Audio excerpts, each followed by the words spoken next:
Halo teman-teman, perkenalkan nama saya Christian Simanjuntak. Saat ini saya akan menjelaskan mengenai kekristenan awal atau masuknya kekristenan di Sumatera atau Baros.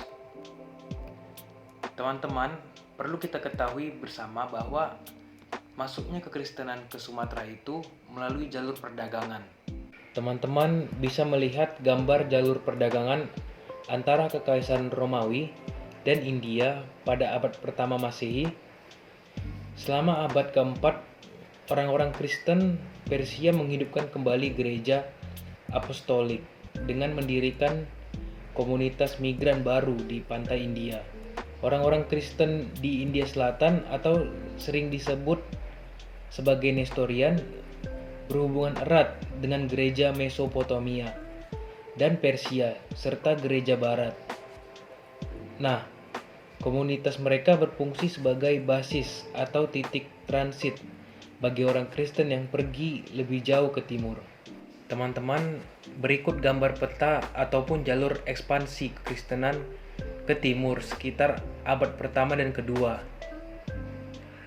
Para pedagang dan musafir dari Persia pada masa Sasanid menggunakan jalur Sutra Selatan atau maritim dan juga Icing melakukan pelayaran dari Kanton ke Palembang menggunakan kapal Pose atau Persia pada tahun 671.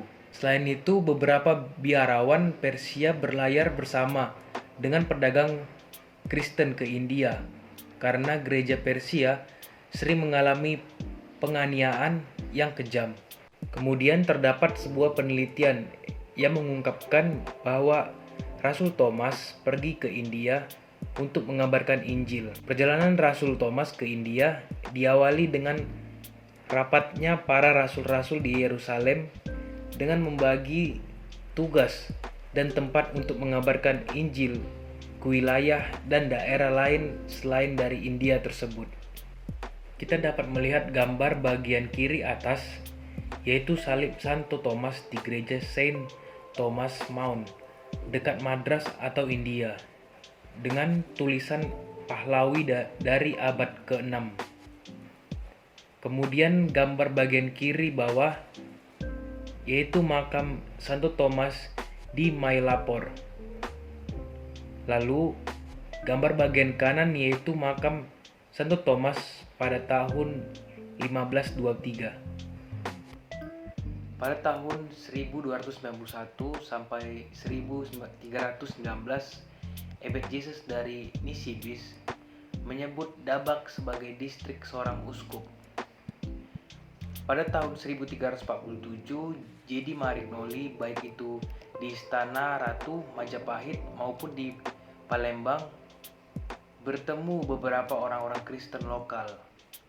Selain itu, terdapat penemuan fondasi gereja Kaldea di Malaka yang berdekatan dengan Pulau Sumatera.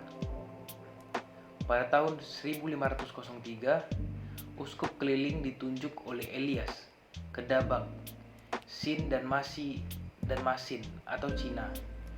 Kemudian terdapat sebuah tempat di Baros bernama Janji Maria yang menunjukkan hubungan erat antara Baros, India dan Teluk Persia yang sudah ada sejak abad ke-9 hingga ke-11. Sehingga kita dapat melihat bahwa di utara Pulau Sumatera sejak saat itu sudah banyak dihuni oleh para pengikut Kristus.